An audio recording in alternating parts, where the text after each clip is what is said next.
那我就打到你听话为止。找死！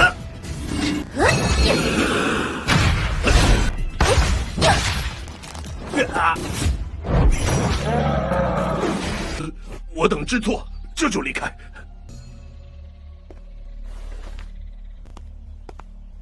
姑娘，这要看我弟弟是否同意了。我随时欢迎他来报仇。 Hai kaum rebahaners, pelajares ya pokoknya semua yang ngeres-ngeres. By the way, apa kabar kalian semua? Apakah wifi tetangga masih aman? Jika masih aman, silahkan kalian berbaring nikmatin filmnya sambil ditemani kopi dan sebatang kayu surgawi. Di video kali ini, gua akan melanjutkan Donghua yang berjudul Rise of the Dragon part 11.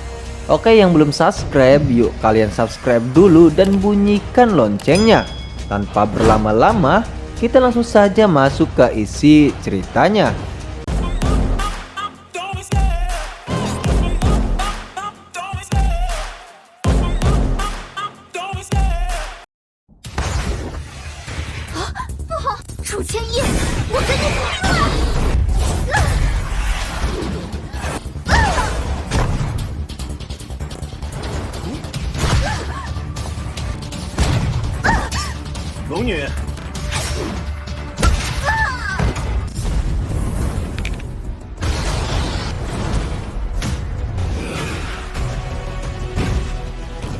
Melanjutkan cerita kemarin, terlihat Long Yu terlempar keluar arena dan Chu Xianyu memenangkan ujian ketiga altar naga perang serta menjadi pewaris Tuan Dewan Naga.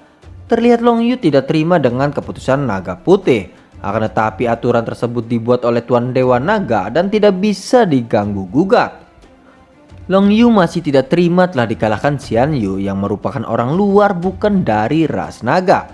Lalu menurut Naga Putih, jika Xianyu memiliki darah naga sejati di tubuhnya dan terikat erat dengan ras naga, dia sepenuhnya memenuhi syarat untuk mewarisi jubah Tuan Dewan Naga. Dan Long Yu dikalahkan Xianyu, maka dari itu kelak dia akan menjadi selir atau pelayan Chu Xianyu. Sontak saja Long Yu tidak terima, akan tetapi itu adalah aturan yang ditetapkan oleh Tuan Dewan Naga dan tidak ada yang bisa menolaknya. 什么？我配不上你？哪里都配不上，我们互相看不上，不如就算了。 Setelah itu Naga Putih memberikan hadiah pada Xianyu, sebuah benih dari keturunan pohon darah naga sejati. Itu adalah pohon suci ras naga dari garis keturunan naga. Benih itu juga bisa meningkatkan kekuatan naga milik Xianyu, dan yang lebih penting ketika kekuatan tempur Xianyu habis, maka memiliki kemampuan untuk memulihkan kekuatan tempur dalam sekejap. Lalu harta kedua yang ditinggalkan oleh Tuan Dewa Naga adalah boneka perang Kaisar Naga. Boneka itu adalah tiruan dari Tuan Dewa Naga yang telah disempurnakan dan kekuatan tempurnya mencapai tingkat Maharaja. Selain itu, kristal naga di dahi adalah sumber kekuatannya. Semakin tinggi level kristal naga, maka semakin menakutkan kekuatan tempur boneka perang Kaisar Naga tersebut.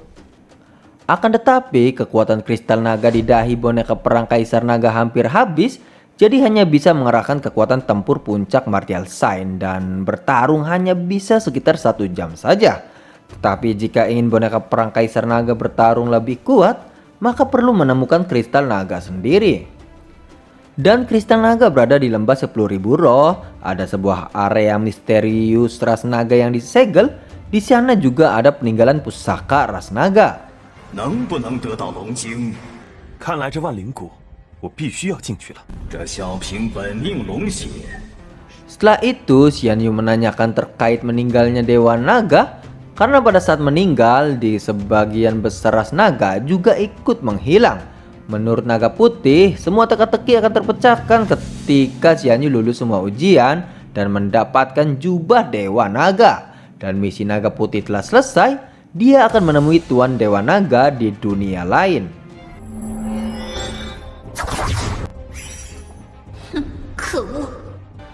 Lalu Xianyu takut pada saat keluar altar, Long Yu akan membalaskan dendamnya.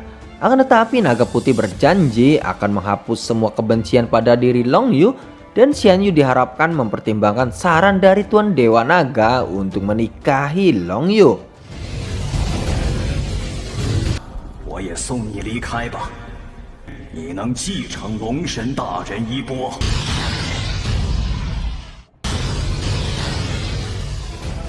Di sisi lain, Kunlun menunggu kemunculan Xian Yu.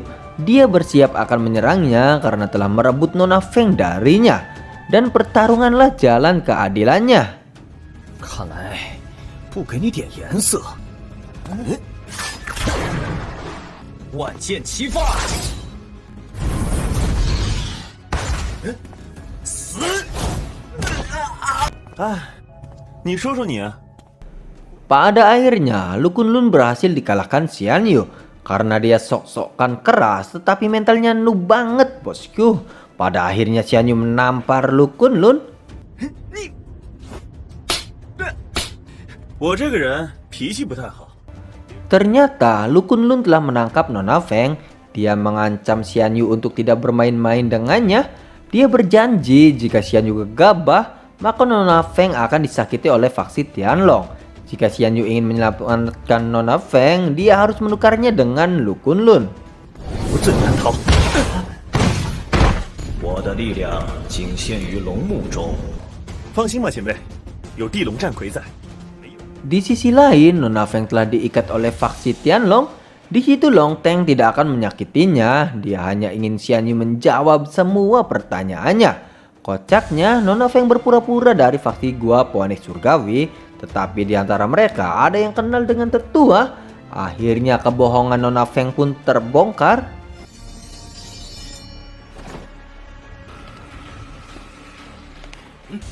Lalu muncullah Xian Yu yang membawa Lu Kunlun. Sontak saja Long Teng yang melihatnya pun marah karena keluarga Lu akan membuat Xian Yu menderita. Xian Yu pun akan melepaskan Lu Kunlun jika Nona Feng dilepas terlebih dahulu. 楚小子，你不要做傻事！ Ternyata para pendeta surgawi hanya ingin mengetahui rahasia yang tersimpan di makam naga. Lalu menurut Xian Yu, jika dia tidak mengetahuinya karena dia telah terjebak selama berhari-hari dan butuh banyak usaha untuk melarikan diri. Tetapi Long Teng mengetahui kekuatan Xian Yu yang belum mencapai ranah kaisar bela diri sebelum memasuki makam naga. Tetapi dalam makam naga, Xian Yu berhasil menerobos ke tingkat lebih tinggi. Dan untuk mencegah kecurangan, Nona Feng harus dilepas terlebih dahulu setelah Xian Yu akan melepaskan Lu Kunlun. Dan tiba-tiba Nona Huang datang untuk menyelamatkan Xian Yu dan juga Nona Feng. 是不是这些人欺负你了？姐姐肯帮忙，再好不过了。那你让姐姐亲一下，姐姐就帮。 Setelah itu, Xian Yu akan memberikan pil untuk meringankan rasa sakit dari meridian terpotong setelah Nona Hua menyelamatkan Feng Feiwu. Pada akhirnya anak buah Nona Hua menyerang Long Teng. 那我就打到你听话为止。找死！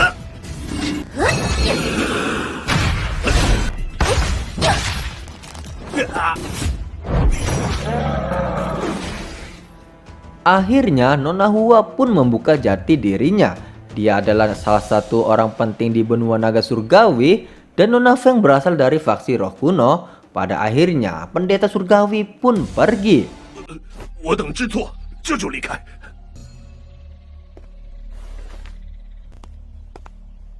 姑娘，这要看我弟弟是否同意了。我随时欢迎他来报仇。 Lanjut cerita, Xian Yu akan menuliskan resep untuk Nona Hua dan menyuruh Feng Feiwu untuk istirahat terlebih dahulu. Terlihat Nona Feng ingin sekali Xian Yu memberikan resep pil meridian terpotong sekaligus padanya. Akan tetapi Xian Yu menolak karena sangat sulit untuk menyembuhkan meridian terpotong milik Nona Hua. Karena sekali terjadi kesalahan maka akan sangat fatal. Setelah itu Nona Hua menginginkan Xian Yu menyembuhkan spiritualnya. Karena pada saat melawan faksi Tianlong dia mengeluarkan banyak sekali energi spiritual.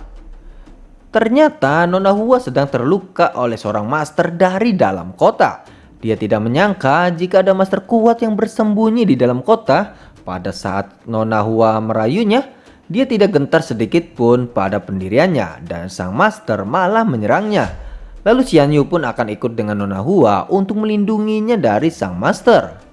要不明天我陪你去看看？好啊，如果你想去，你切记不要激怒他。 Lanjut cerita, Xian Yu menghampiri Nona Feng untuk memberikan darah naga kehidupan yang dia dapat di makam naga. 得到的本命龙血，算你有点良心，这本命龙血。